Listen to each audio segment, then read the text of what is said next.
በጸሎት በምልጃ እንዲሁም ምስጋና በእግዚአብሔር ዘንድ ልመናችን ይታወቅ። እንዲህ በነገር ሁሉ አትጨነቁ፣ ልባችንና ሐሳባችን ይጠብቃል።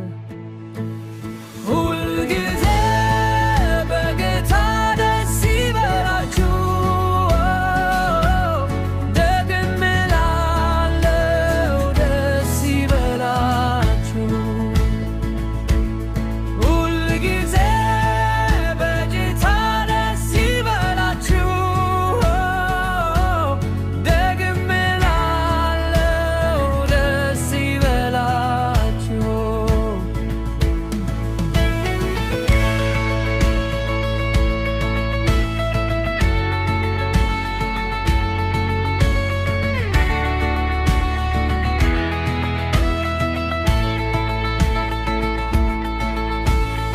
ቸርነታችሁ ለሰው ሁሉ ይታወቅ፣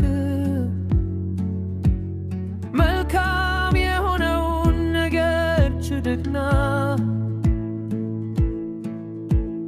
የልጁ ፍቅር በሕሊናችን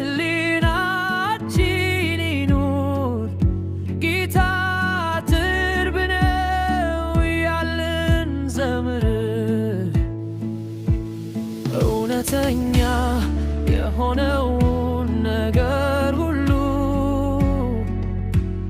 ቸርነት ያለበትም ትሕትና የተሞላ